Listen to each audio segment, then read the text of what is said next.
An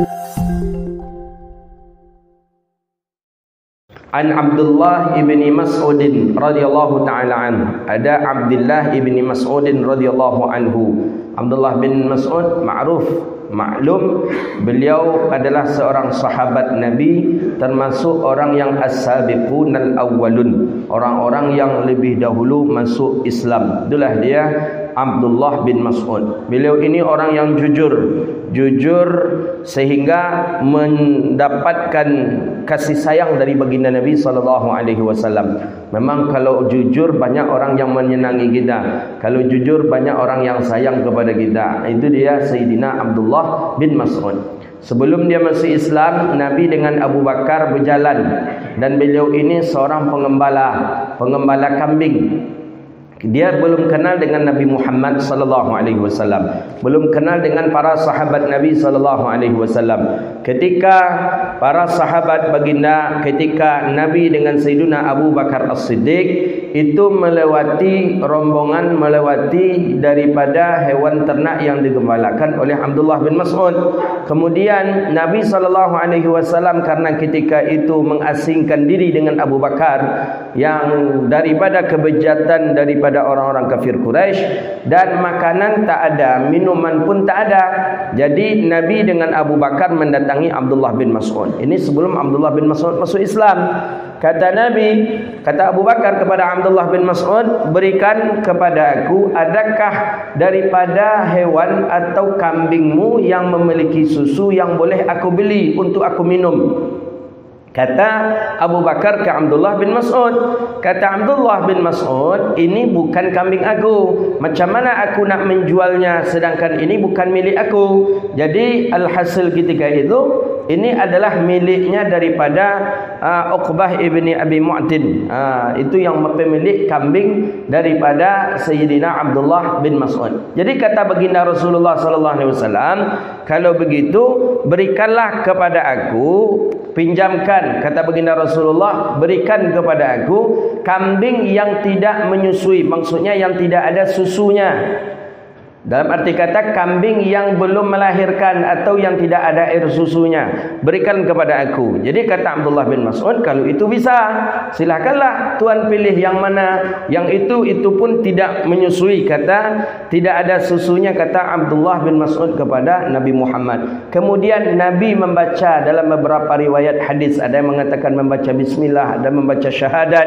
Kemudian berair susu kambing tadi. Jadi setelah ditengok oleh Abdullah bin Mas'ud, lama-lama Abdullah bin Mas'ud memperhatikan bacaan yang dibaca oleh Nabi. Abdullah bin Mas'ud belum kenal dengan bacaan itu. Akhirnya kata Abdullah bin Mas'ud, bolehkah tuan ajarkan aku apa yang tuan baca tadi ketika mengambil susu kambing itu? Jadi kata Abdullah bin Mas'ud, tolong ajarkan aku apa yang tuan baca tadi. Kata Abdullah bin Mas'ud, kata Nabi Muhammad, engkau mesti ikut kepada kami, engkau mesti masuk Islam terlebih dahulu. Akhirnya dia karena keingintahuannya tinggi, dia masuk Islam, dan itulah diajarkan oleh Rasulullah untuk mengucapkan Al-Fatihah, mengucapkan kalimat-kalimat thayyibah. Maka memang dari dulunya sudah terkenal Abdullah bin Mas'ud orang yang cinta kepada ilmu. Bahkan Abdullah bin Mas'ud itu tercatat 70 surah itu diturunkan di dekat Abdullah bin Mas'ud dengan Rasulullah. 70 surah. Surat dalam Al-Quran ada berapa? 114 surah dalam Al-Quran. 70 surah dalam Al-Quran itu Allah turunkan pas posisi Nabi berdekatan dengan Abdullah bin Mas'ud. Maka Abdullah bin Mas'ud itu terkenal orang yang paling mengetahui tentang Al-Quran. Dua yang paling mengetahui tentang Al-Quran, satu Abdullah bin Mas'ud, satu lagi Abdullah bin Abbas. Kedua-duanya diawali dinamakan dengan nama Abdullah. Orang yang memiliki betis kecil, tapi di yaumil qiyamah betis kecil itu kalau ditimbang dengan bukit Uhud, ditimbang dengan gunung Uhud, jauh lebih berat betis kecil itu. Kenapa kok berat betis kecil itu? Karena betis kecil itu telah dahulu masuk ke dalam Islam. Itulah pemiliknya Sayyidina Abdullah bin Mas'ud radhiyallahu taala an. Beliau ini badannya kecil dan tak memiliki rasa takut kepada orang kafir. Memang berani dia. Maka inilah yang diistilahkan oleh orang kita itu cabai rawit, kecil-kecil cabai rawit katanya. Abdullah bin Mas'ud itulah dia. Berani dia baca Quran di dekat Kaabah.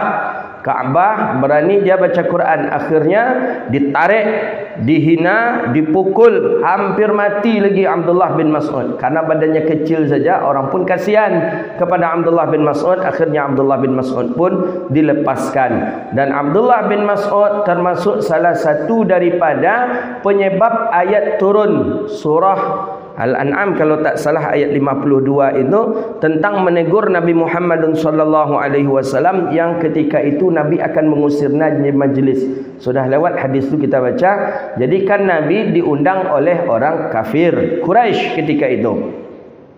Kata Abdullah bin Mas'ud, aku pun dibawa oleh Rasulullah dengan dua orang teman aku. Aku pun lupa kata Abdullah bin Mas'ud siapa teman itu. Yang Abdullah bin Mas'ud menceritakan ketika datang ke rumah orang kafir tadi, pemuka suku Quraisy kafir ketika itu. Jadi ketika adanya dialog, jadi kata kafir, sahabat Nabi SAW ini ada yang berbicara, tapi pembicaraannya itu diizinkan oleh Rasulullah. Ketika dia berbicara diizinkan oleh Nabi SAW, tapi membuat orang kafir tersinggung. Jadi kata si kafir, "Hei Muhammad, engkau usirlah sahabat-sahabat engkau ni keluar.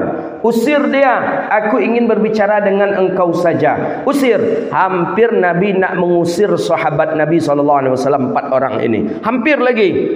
Karena kafir menyuruh, "Muhammad, aku ingin berbicara dengan engkau saja. Sahabat-sahabat engkau ni usir saja dia. Jangan ada dia di dekat kita. Aku tak ingin dia di dekat kita." Kata orang kafir Quraisy, kabilah kafir Quraisy kepada baginda Nabi SAW. Hampir saja diusir oleh Rasulullah. Hadisnya sudah lewat kita baca.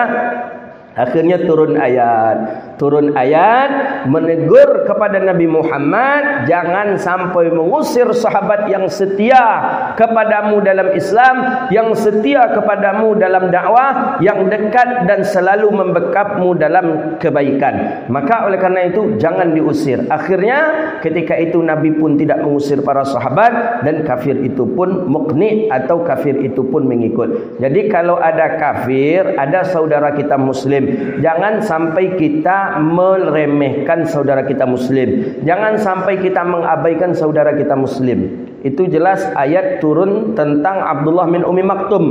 Abdullah bin Ummi Maktum orang buta, tak dapat melihat. Tukang azan Nabi datang kepada Nabi SAW. Nabi sedang merayu orang kafir. Nabi merayu orang kafir, bagaimana kafir ni bisa masuk Islam. Dirayu oleh Nabi. Ketika Nabi sedang asik merayu mendakwahi orang kafir ini, datanglah Abdullah bin Ummi Maktum. Abdullah bin Ummi Maktum ni bertanya pun dengan pertanyaan yang tidak ada nilainya. Maksudnya nanti pun dijawab bisa. Makanya diundur oleh Nabi untuk menjawab, ditunda oleh Rasulullah untuk menjawab pertanyaan Abdullah bin Ummi Maktum. Nabi sibuk mendakwahi orang kafir ini. Akhirnya ayat turun ayat untuk menegur Nabi Muhammad. Apa itu ayatnya? Abbasa wa tawalla am ja'ahul a'ma. Hai Muhammad, am ja'ahul a'ma. Hai Muhammad yang bermalas muka, yang abbasa wa tawalla, yang mempalingkan wajahnya, yang bermasam wajah kepada orang buta. Akhirnya semenjak ayat itu turun, maka bagaimanapun dalam keadaan apapun tetap saudara muslim lebih kita utamakan. Ingat itu perlu kita ingat itu. Jangan nanti karena kawan bisnis kita orang kafir sedang ada percakapan bisnis, ada sahabat kita yang datang kepada kita kemudian kita cuekkan saja. Nabi saja kena tegur, bagaimana dengan kita kira-kira? Mungkin azab Allah pun akan datang kepada kita. Ingat itu, bagaimanapun tetap saudara muslim itu lebih diutamakan. Tengok Sayyidina Abdullah bin Mas'ud. Orang kafir bilang, "Ya Muhammad, aku cuma menginginkan bermuamalah denganmu. Aku ingin berdialog denganmu. Teman-temanmu ini suruh saja dia keluar dari majlis ini. Suruh saja dia di luar menunggu." Hampir Nabi nak menyuruh sahabat keluar. Hampir saja.